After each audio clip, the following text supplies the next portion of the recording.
عليكم ورحمة الله وبركاته. وعليكم السلام ورحمة الله وبركاته. الحمد لله والصلاة والسلام على رسول الله صلى الله عليه وسلم. أما بعد، oluvannyuma lw'okutendereza Allah subhanahu wa ta'ala n'okusaalira ku nabbi waffe Muhammad sallallahu alaihi wasallam, omusomo gwaffe ogw'olwaleero gugenda kutambulira ku kunoonya omukisa okukkirizibwa mu Busiraamu n'okunoonya omukisa okutakkirizibwa mu Busiraamu. Tubeera ku leediyo ebiseera ebisinga, tubeera ku TV ebiseera ebisinga, ne tulaba abantu abalabika nga abatufaanana nga bagamba nti mujje munone ekyogo eky'omukisa, mujje munone omukisa. Era n'akukakasa nga bw'alayira nti wallahi Obusiraamu kino tebukigaana. Olwaleero kye tugenda okutunuulira atabarruku almashruu wa tabarruku almamnuu, okunoonya omukisa okukkirizibwa, oba kiki kye tusobola okumanyirako nti kuno okunoonya omukisa kukkirizibwa mu Busiraamu, kuno okunoonya omukisa tekukkirizibwa mu Busiraamu. Omulundi ogwayita wetwaliko wano twatunuulira rukuya ekkirizibwa mu Busiraamu ne rukuya etakkirizibwa mu Busiraamu. Olwaleero omusomo gwe tugenda okutunuulira atabarruku almashruu wa tabarruku almamnuu, okunoonya omukisa okukkirizibwa mu mateeka g'Obusiraamu n'okunoonya omukisa okutakkirizibwa mu Busiraamu. Ekigambo atabarruk kigambo kya Luwarabu nga kitegeeza talabu albaraka, omuntu okunoonya omukisa. Kati ebiseera ebisinga ekigambo albaraka kitegeeza ki mu lulimi? Kitegeeza kathratul khayri, okuyinjiwala kw'ebirungi, wadawaamuhu, n'okubeera nga ebirungi ebyo bya lubeerera. Ebiseera ebisinga omuntu okunoonya omukisa kiba kitegeeza nti anoonya birungi, era ekigendererwa kye ku nsonga eyo ebirungi ebyo byanoonya ayagala bibeere nga bibeera bya lubeerera. Kati Allah tabaraka wa ta'ala ateeka omukisa ku kintu oba n'akiteekamu omukisa ye nga bw'aba ayagadde. Era Allah kyayagadde okuteekamu omukisa akiteekamu omukisa, kyatayagadde takiteekamu ki? Mukisa. Kati tutunuulira nga Allah subhanahu wa ta'ala asobola okuteeka omukisa mu biseera.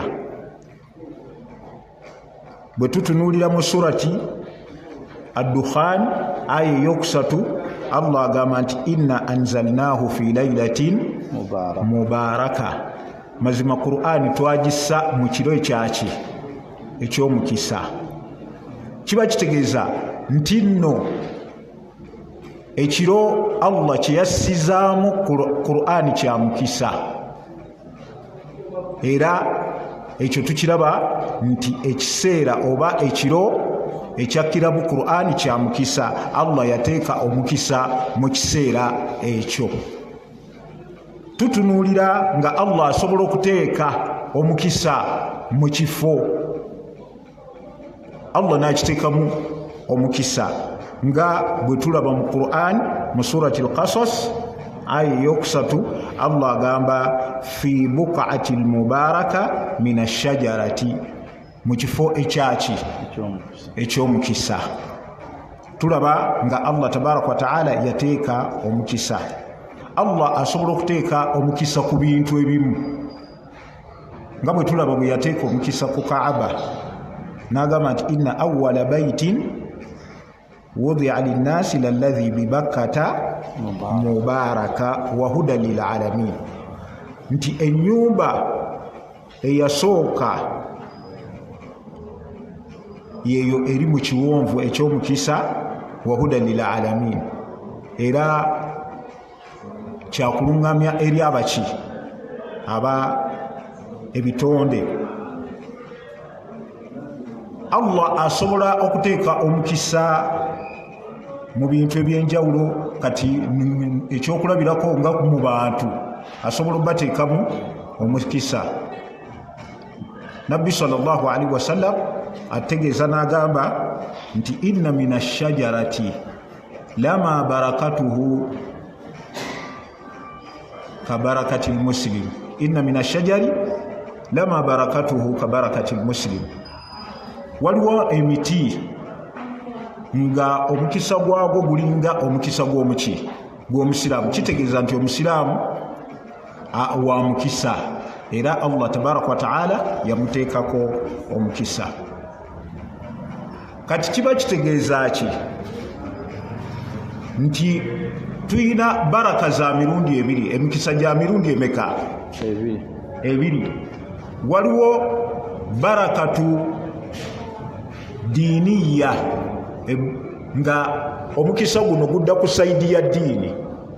Barakatu diniya, omukisa nga gudda ku saidi yaki ya dini, nga kitegeeza ki?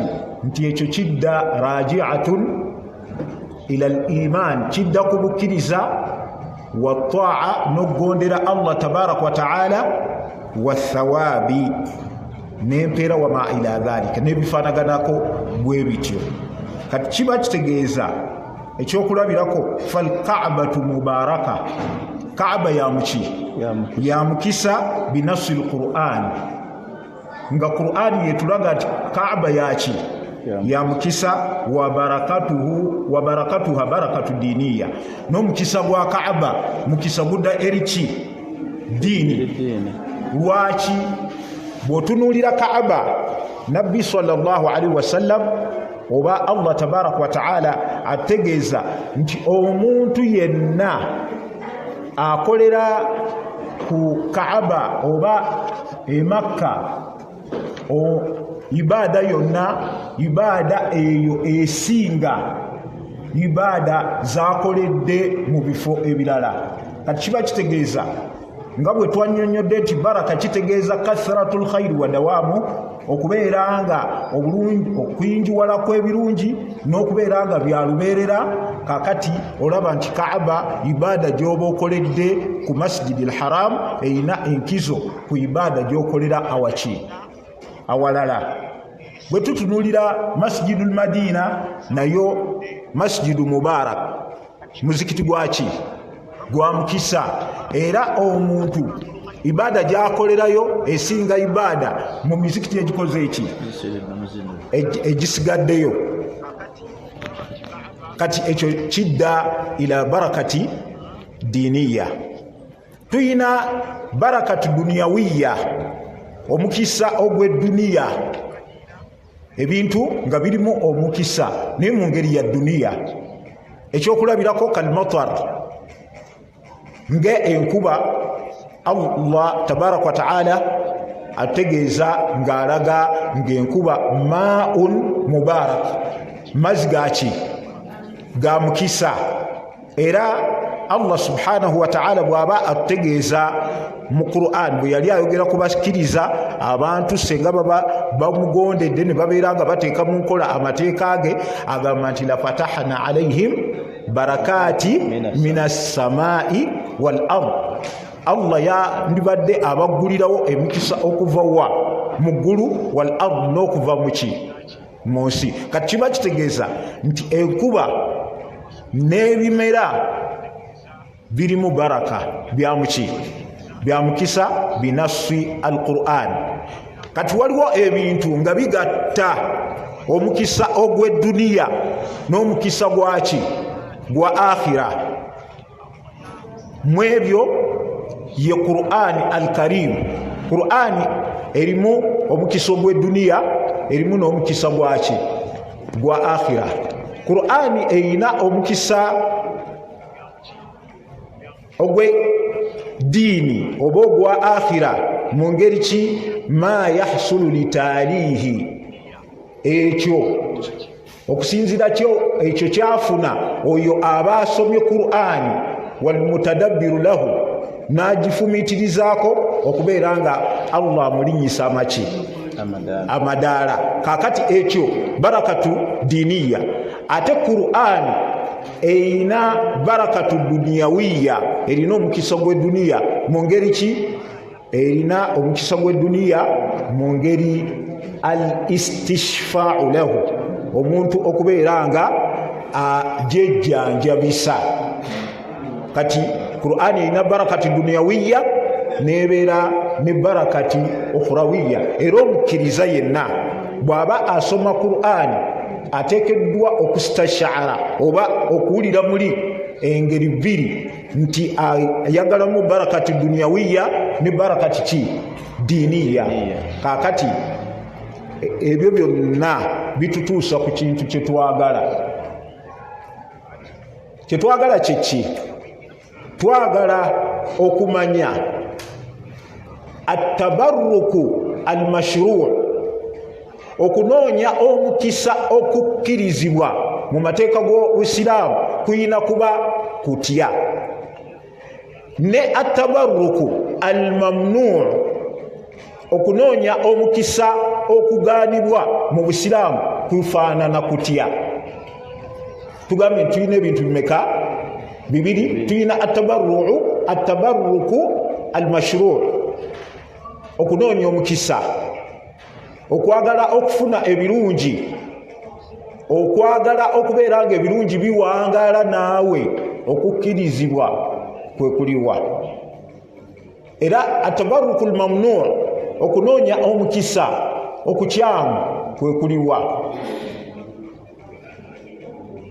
Ensonga esooka, okunoonya omukisa okukkirizibwa mu Busiraamu kuteekeddwa okuba n'ensonga zino.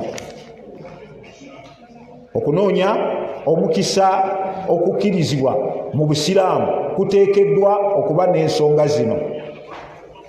Awalan, ensonga esooka yeriwa an tultamasa albaraka mimma thabata shar'an annahu fihi baraka oba anna fihi baraka. Omukisa ogunoonyeza mu kintu ekyakakata mu mate oba nga kiriko obujulizi mu Busiraamu nti kirimu omukisa.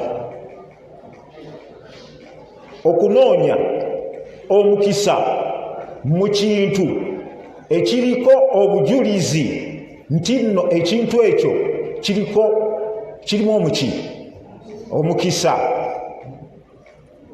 kiba kitegeeza nti nno okumanya ekintu nti kirimu omukisa kiteekeddwa okubeera nga kimanyibwa min jihati ashari, falaisa mujarradu an yaz'uma, si kubeera nti nno omuntu agamba bugambi nti kino ekintu kirimu omukisa. Kitegerekesa ekisooka. Ekisooka tugambye nti ekintu kyetunoonyamu omukisa kiteekeddwa okubeera nga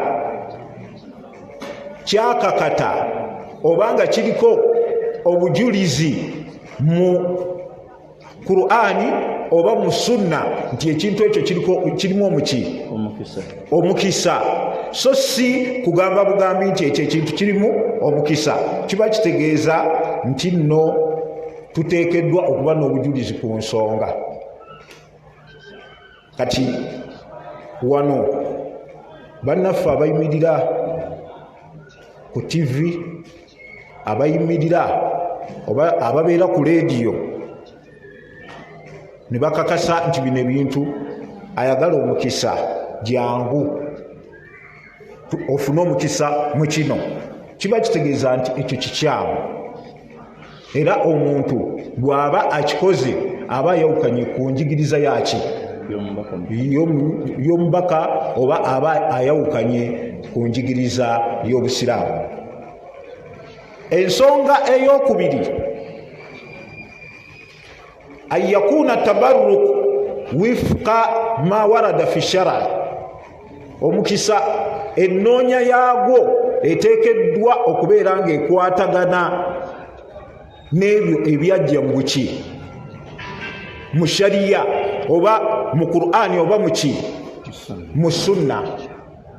Wadde ekintu kimaze okukakata nti mu Qur'ani oba mu sunna kiriko omukisa oba kirimu omukisa, ekiddako ekyokubiri olina okunoonya nti omukisa ogwo gufunibwa mu kintu ekyo mu ngeri ki.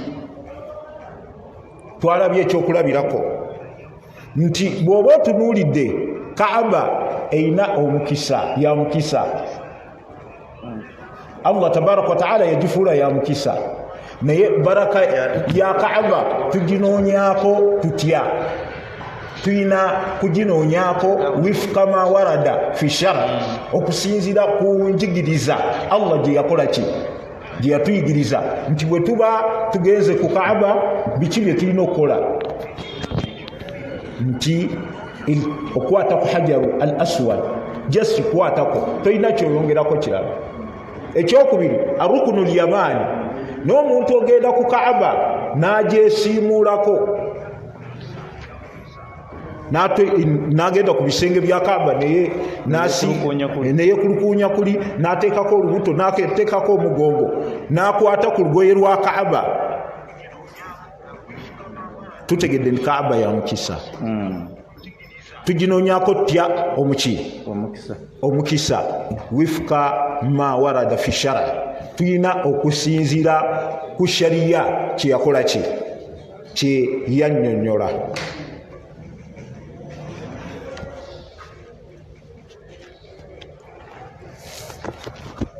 Tulaba omusiraamu ng'omusiraamu wa mukisa, si kyekyo? Abaffe Allah tabaraka wa taala yatulagira okumuggyako omukisa, kubanga osisinkana abantu abamu nga bayina abamanyi baabwe nga bw'omukwata mu ngalo naddira kino n'akyesiimuuza, ng'ekigendererwa mbu ono omusiraamu aliko omukisa. Nabbi yatukakasa nti omusiraamu aliko omukisa, naye abaffe yatugamba tumuggyeko oba tumwesiimuuleko, tumuggyeko omukisa. Ekyokuddamu nti nabbi teyakituyigiriza. Ekyo tulina kumanya bumanya nti omusiraamu inna mina shajari lama barakatuhu ka barakati muslim, tulina kimanya nti omusiraamu aliko omukisa naye tetumuggyako omukisa. Oli ayinza ogamba nga nabbi sallallahu alaihi wasallam ye sahaba bamuggyangako omukisa, kulw'ensonga ntulaba nti kana ashabu rasulillahi sallallahu alaihi wasallam yatabarakun, balinga ebintu nga nabbi bwasalako enviiri bazikuŋŋaanya ne bazookya oba ne bazibeeranga baziteeka mu bisigo bye beesiiga. Entuuyo za nabbi sallallahu alaihi wasallam bazikuŋŋaanyanga ne baziteeka mu bizigo nga kawoowo.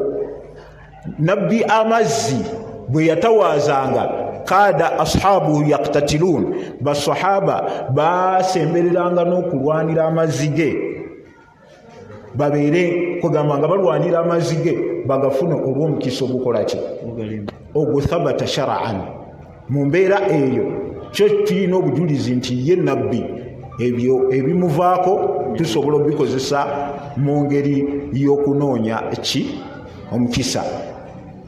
Naye omusiraamu asigadde nabbi tumuggyako omukisa kati olwo kakati bagenze Madiina n'abikkako olugoye kakati abaffe nabbi sallallahu alaihi wasallam yali wa mukisa.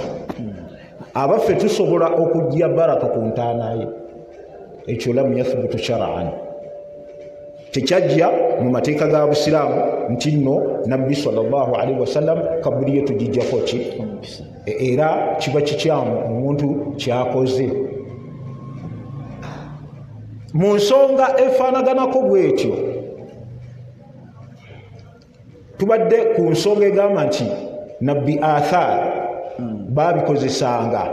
Abaffe omusiraamu yenna asobola okubeera nga basheekha abamu bebeesiimulako, oli namukwata mu ngalo namwesiiga mu kyenyi kye.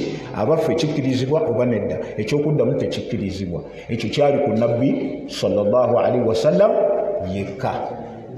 Abasigadde tewaliwo obujulizi. Oli ayinza okugamba nti nno nga nabbi bakikolanga, nabbi tafaanana basikoze eki basigadde. Eyo kiyaasi okugeraageranya okwo kuba kufu. Ekiraga nti kufu bo bennyini basahaba bannabbi sallallahu alaihi wasallam oluvannyuma lw'okuvaawo kwa nabbi tetulabayo sahaba yenna oba Abubakari oba Umar ng'abantu kaanu yatabarakuuna bihi, oba basahaba abato nga bagenda babeesiimulako babafuneko omukisa.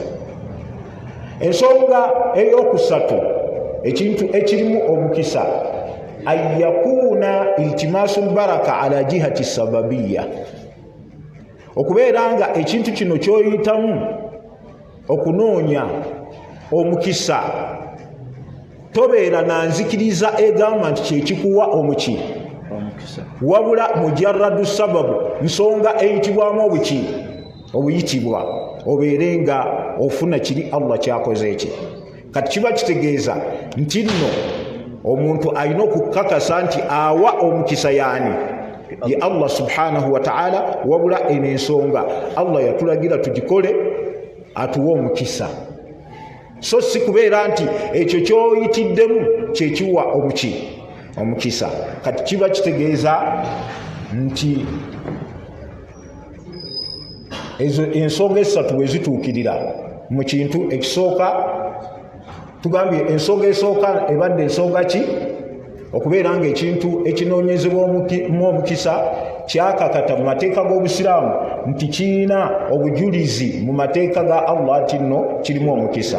Ekyokubiri, engeri y'okinoonyamu omukisa eteekeddwa okubeera nga eriko obujulizi mu Qur'ani oba mu Sunna. Ekyokusatu, oteekeddwa kubeera nga okkiriza nti ekintu kino si kyekiwa omukisa, wabula kiyitibwamu buyitibwa. Era kyova olaba nti nabbi sallallahu alaihi wasallam mu hadithi eva ku Ibn Mas'ud ne Jabir ibn Abdillahi radiyallahu anhuma ategeeza n'agamba nti kaanu ma'a nabbi sallallahu alaihi wasallam fi safari, baali ne nabbi sallallahu alaihi wasallam mu lugendo, faqalla almaa'u, amazzi ne gakendeera, bimaana adha almaa'u qalilan, amazzi gakeese enkyaga gakendedde, fashtakaw ila nabbi sallallahu alaihi wasallam, ne baloopera nabbi ensonga eyo.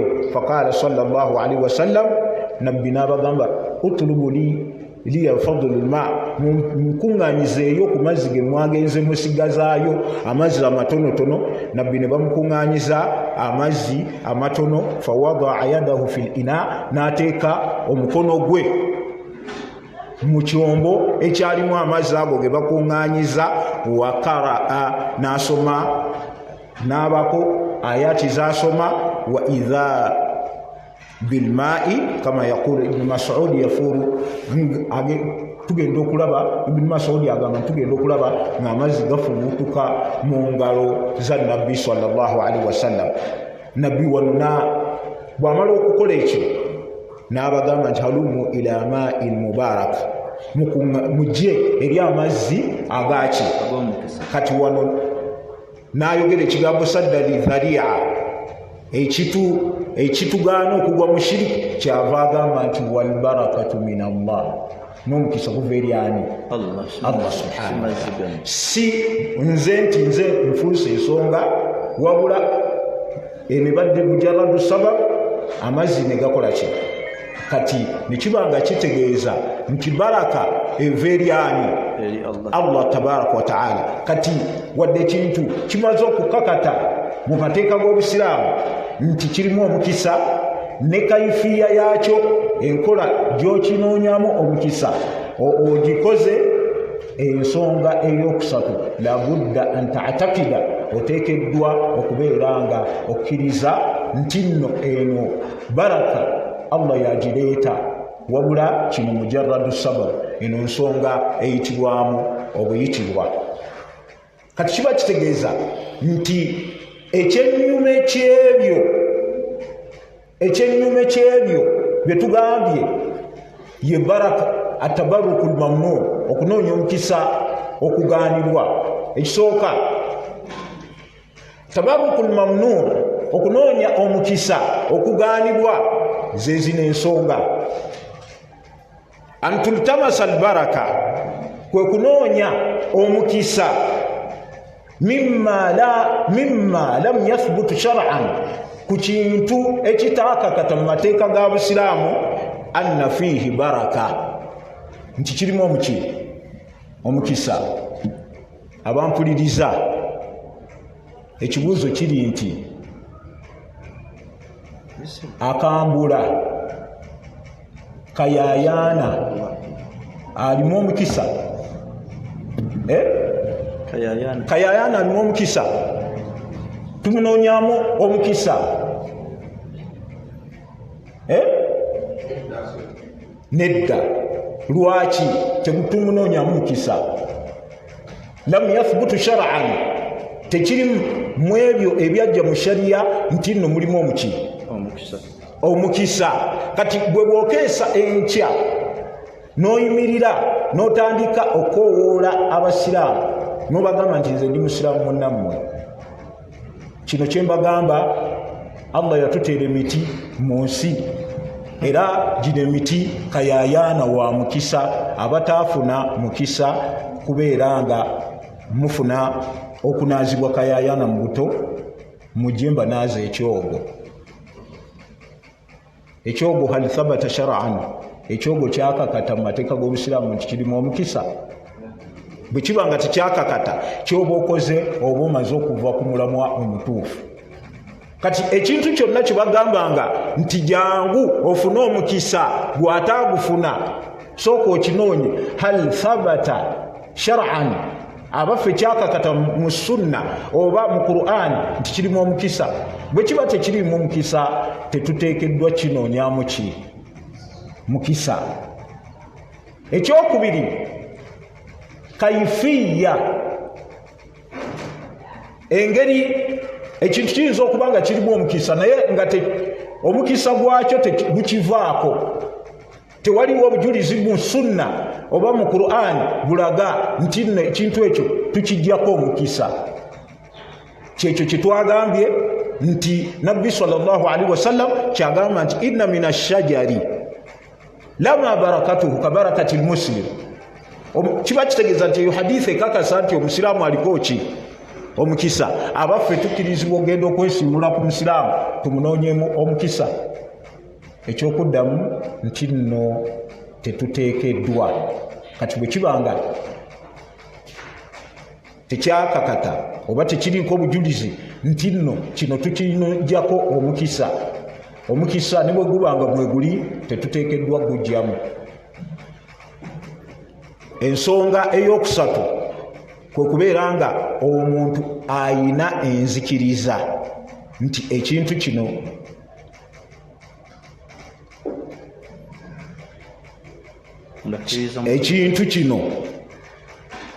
kyekimpa omukisa.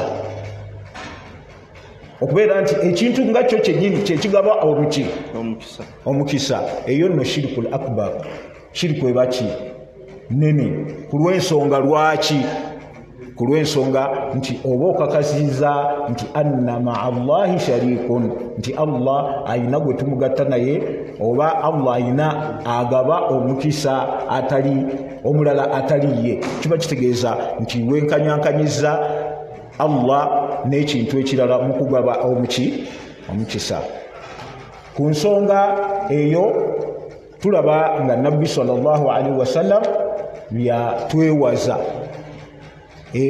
mu bimu ebya oba nabbi sallallahu alaihi wasallam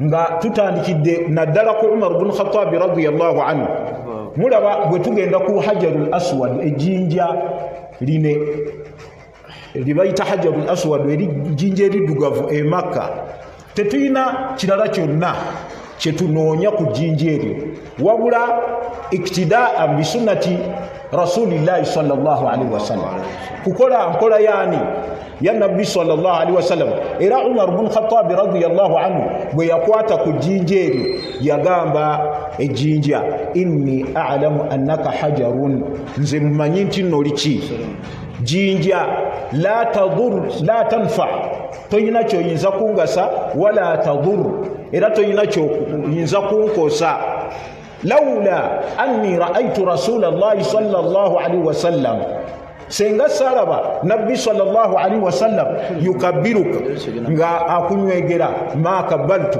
sandikoze eki sandi kunywegedde baraka gye tufuna ku jjinja lino kukola ekyo nabbi kye yakola ne tufuna empeera so si abantu nga ekikaadi gye bayina ne bava wano ne bagenda okubeera nti oli ne yeewaana n'okwewaana nti nze ejjinja nalikutteko ng'ekigendererwa mu ndowooza ye ng'alowooza nti ejjinja liririwa omukisa kituufu weewaane nti walikutteko ekigendererwa ki okufuna empeera olw'okuba nkola yaani ya nabbi sallallahu alaihi wasallam so si nti walikutteko liina ebizibu byerigenda okujjako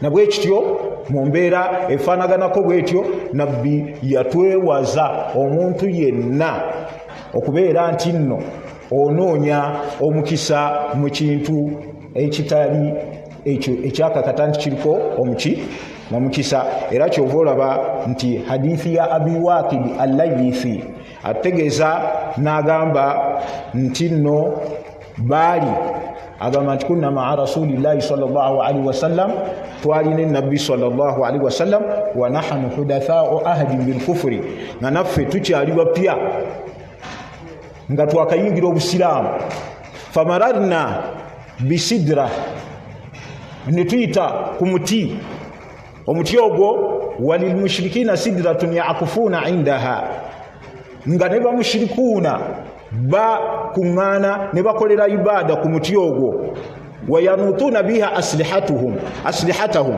era nga bawanikako ebitala byabwe okubeera nga bifuna omukisa basahaba ne bamugamba ya rasulallah ij'al lana dhata anwaatin tuteerewo omuti oguwanikibwako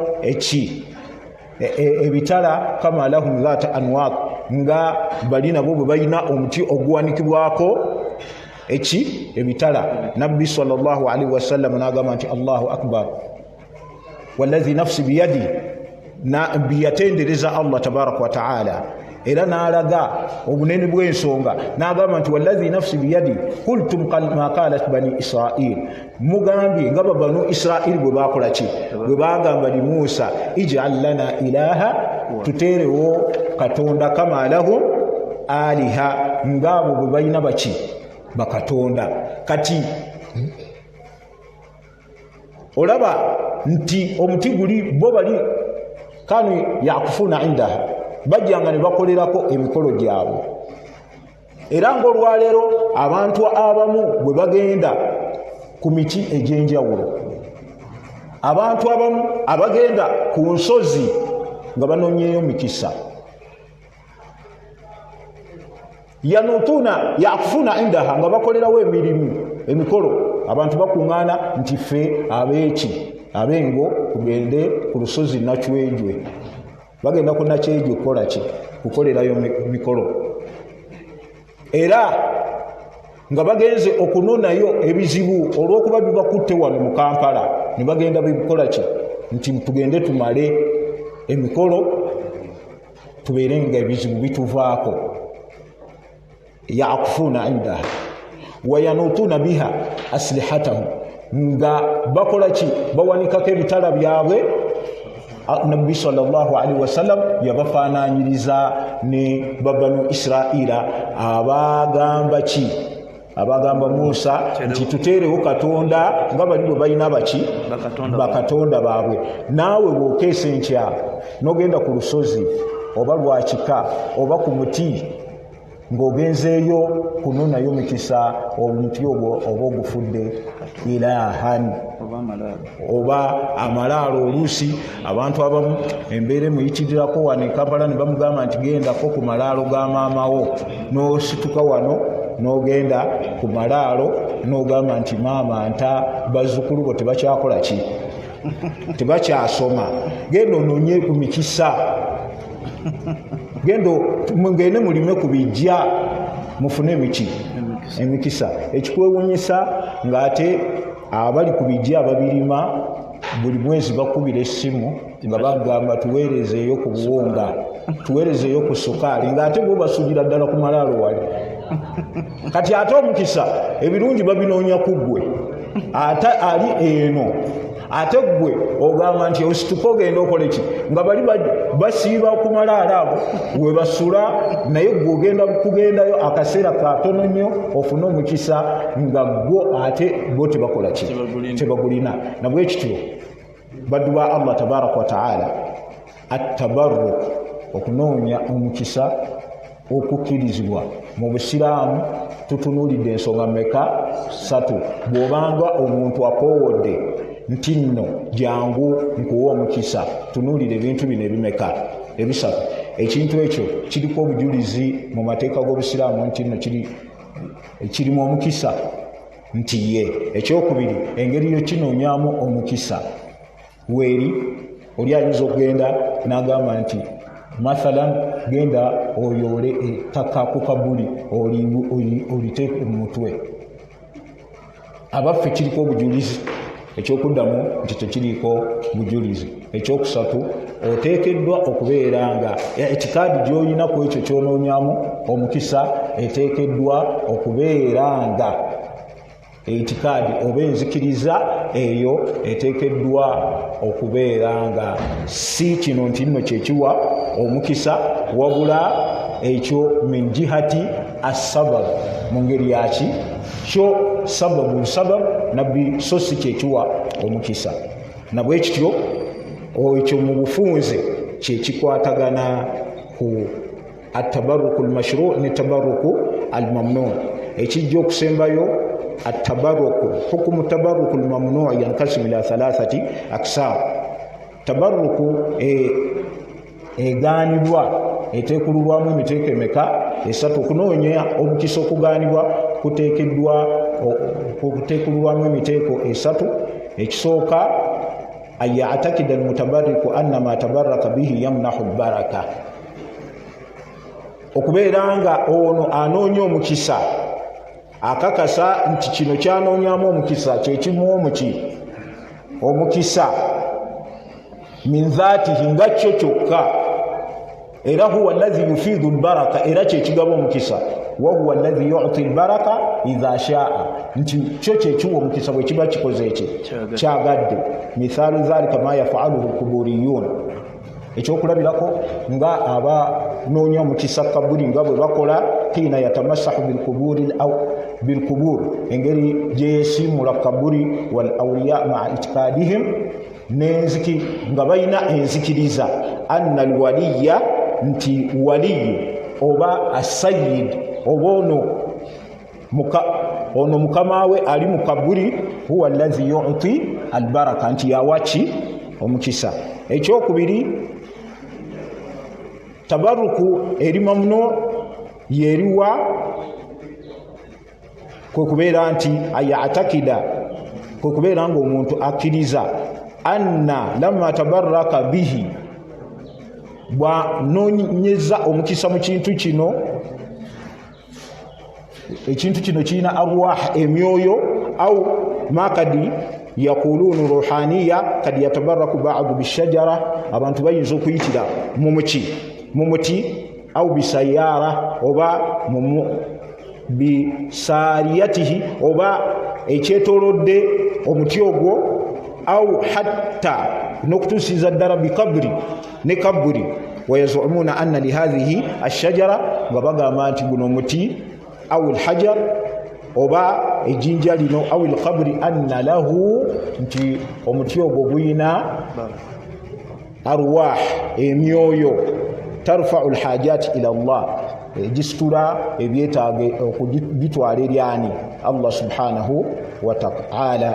Fanaqulu hadha aidan shirkun akbar, eyo shirku nayo shirku enki akbar. Tujja komawo okujjako bwe wabaawo akaseera akasigaddeyo akatono, bwe wabaawo ayina kyayagala okubuuza ku nsonga eyo waddembe.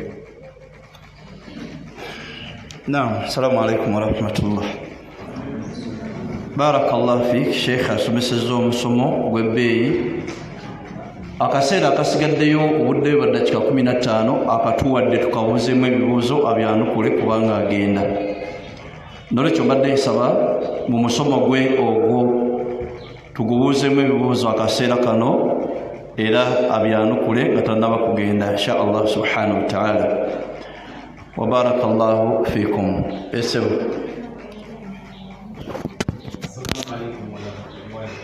Wa alaykum assalam.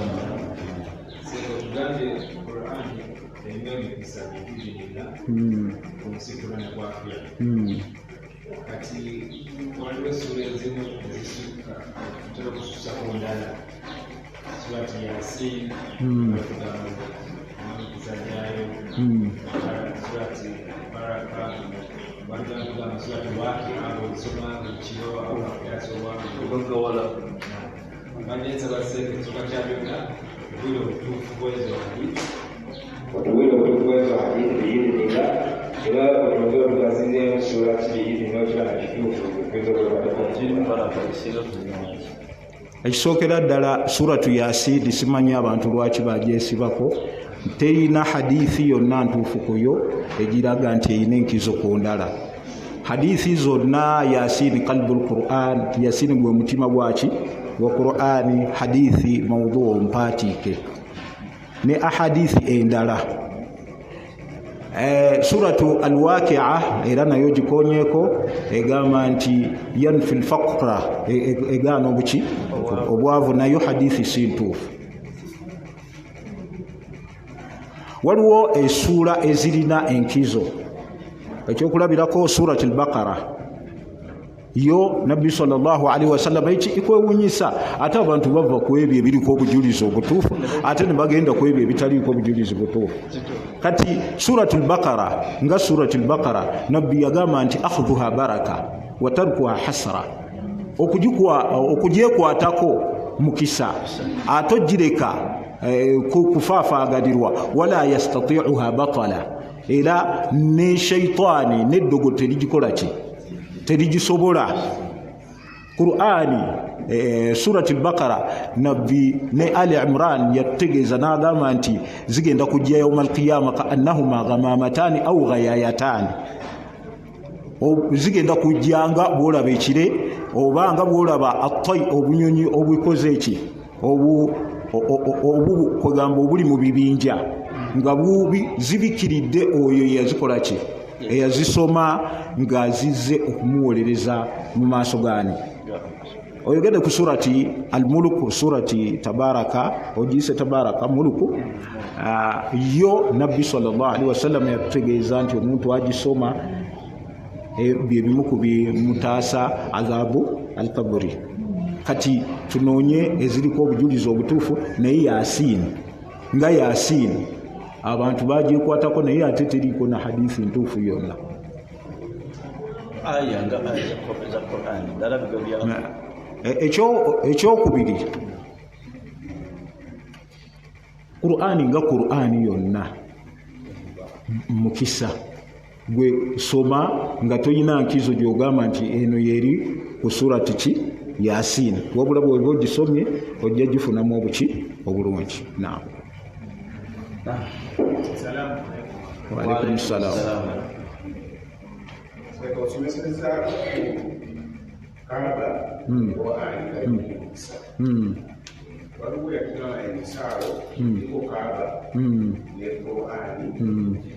Tekikirizibwa kusalirako obeera otyobodde ekitiibwa kya Kaaba ne Qur'ani. Ensonga eyo ogateza kutangaza. Sirina bujulizi bulaga nti simanyi gye yakijja ku lw'ensonga okugisaalirako nti kuliko Kaaba kyetaaga obujulizi nti no oba ogikakkanyiza kyesirina nti okusaalira ku kifaananyi kyetaaga obujulizi obumatiza naye. Barakallah. Ebibuzo ekirala. Wa alaikum salaam wa rahmatullah.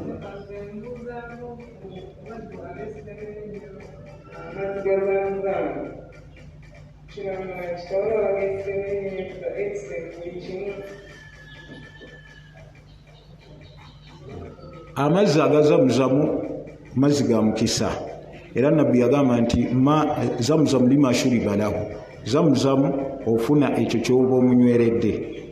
Naye omuntu tateekeddwa kuba na itikaadi nti amazzi gano ge gawonya, wabula nsonga busonga nga bw'olaba panado bw'omumira n'akuwonya omutwe, kitegeeza nti asobola okubutawonya muki mutwe era n'abamumira n'atawona, kiba kitegeeza nti ye panado amukoze eki amumize, naye waliyo awonya ye Allah tabaraka wa taala. Kati zamzam nga zamzam si yawonya, wabula nsonga Allah gye yatugamba tugikozese ejjatu ya kugamba nga nsonga naye ng'omuwonya yani ye Allah subhanahu wa taala. Kiringanga omuntu okufuna obulamu annasuru okutaasibwa.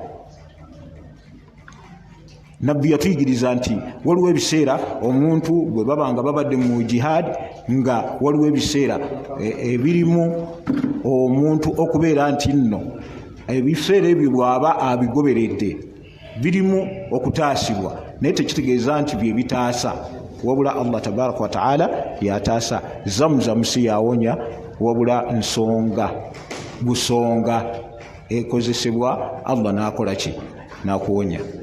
Naam. Naam.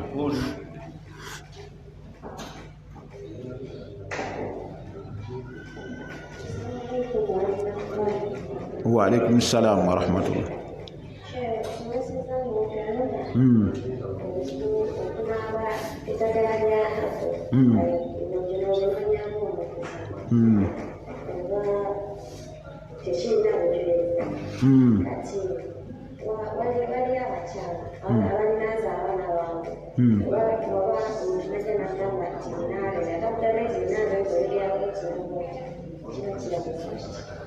Ekisooka olaba omwetango ogumanyi, omwetango gukola ki? Omwetango guwonya tensozi, omwana bwagunaaba nduuza n'olususu lukola ki? Lutereera. Naye ate waliwo abagamba nti omwetango gutangira ebizibu. Kati kisinziira ku nzikiriza gy'oguyinako. Kati kayayaana akola ki? Bw'omunaaba bakuyayaanira, okiraba kayayaana agaba omukisa. Daliiru eriruddawa nti kayayaana agaba omukisa hadisi, kati ekyo tekigaba mukisa. Akambula kakwambula ebiki? Ebisiraani, olweza. Kati oli itikadi gyakiinako yekifuula ekikyamu, kubanga bwe tuba nga tulina ddala nti olususu lulongooka tewali mutawaana. Naam. Waalaikum salaam.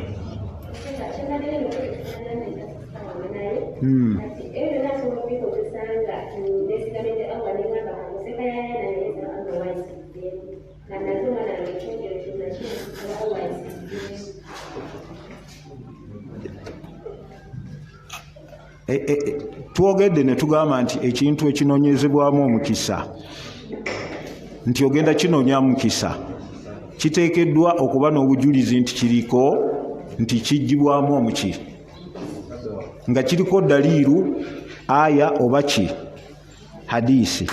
Okiraba kati wano tetuyina kayayaana nti nno obujulizi obugamba nti nno ajjibwamu omuki, kubanga ekyandibadde senga abadde nti kayayaana yajja mu hadithi nti ojjako obuki alimu omukisa, ekyandibadde kiddako era tunoonya obujulizi ngeri kigyonoonya omukisa okuva mu ki mu kayayaana. Kati toteekeddwa kuba na itikaadi eyo, manya nti agaba omukisa huwa Allahu subhanahu wa ta'ala. Era kyova olaba nti ne Isa bwe yali atunnyonnyola yagamba nti waja'alani mubarakan aina ma kuntu, yanfuula ow'omukisa wonna wemba nkoze eki wemba mbadde. Kati omukisa Allah yagukola ki yagugaba, n'ebyo byagambye nti birimu omuki omukisa tubinoonyeemu omukisa mu ngeri gye yatunnyonnyola, era mu ngeri nti tukkiriza nti nsonga busonga so si byebikola ki byebiwonya. Naam.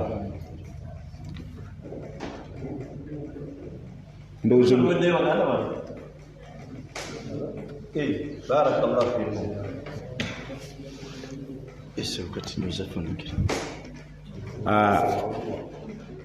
twebaza Allah tabaraka wa ta'ala atumazisizaako omusomo guno era atukuŋŋaanyiza mu kaseera kano. Mbasabira Allah abawe obulungi bw'olunaku luno, n'ekyokubiri twongeremu amaanyi mu ibaada, kubanga mulaba ennaku zikola ki zidduka. Kyenja okusembayo hadithi eri mu Sunan Ibn Majah, waliwo abasajja hadithi ya Talha ibn Ubaidillah, abasajja baali babiri kadima ila nabi sallallahu alaihi wasallam, bajja eri nabbi sallallahu alaihi wasallam, wa kana islamuhuma jamia, okusiramuka kwabwe kwali mu kiseera kyekimu. Wa kana ahaduhuma mujtahidan, omu yali munyiikivu okusinga munne mu kukola ibaada. Abasajja abo ne bawangaala, naye bwe bawangaala Allah tabaraka wa ta'ala n'akeesa enkya, ono munyiikivu wa ibaada n'agenda mu jihaadi famaata oba fastushihida, n'afiirayo. Bw'afiirayo ono famakatha ba'dahu sana, ono ataali mukozi wa mirimu nnyo n'awangaala oluvannyuma lwe omwaka muki mulamba, fatuufiya n'afa. Talha ibn Ubaidillah agamba nti bainama ana naib, mu kiseera nga ndi neebase nendaba endooto nti nga ndi nabo nga tuyimiridde ku mulyango gw'ejjana. Fa kharaja alkhariju min addakhil, omu n'afuluma niwavaayo afuluma okuva mu jjana, n'agamba ono eyafa oluvannyuma ataali mukozi wa mirimu mirungi, n'amugamba ayingire ejjana. N'agamba n'akomawo n'anonoono owokubiri eyali omunyiikivu, n'amugamba nti yingira ejjana. N'ayingira oluvannyuma ejjana oluvannyuma lw'oli okuyingira ataali munyiikivu mu mirimu emirungi. Talaha agamba nti n'akomawo n'agamba nti gwe lam ya'ni laka ba'd, kati gwe ekiseera kyo tekinnatuuka, bimaana ye yali tannafa. Ekigambo ekyo kyayitirira ku Talaha. kijja kitya omusajja abadde omukozi w'emirimu emirungi ng'ona musoosa okuyingira ki eyali omugayaavumu amawulire ne gatambula mu basahaba bonna fataajabu min dhalik ne beewuunya kijja kitya paka amawulire bwe gwatuuka ku nabbi sallallahu alaihi wasallam nabbi sallallahu alaihi wasallam n'agamba nti min ayi shay'in ta'ajabun kiki kye mwewuunya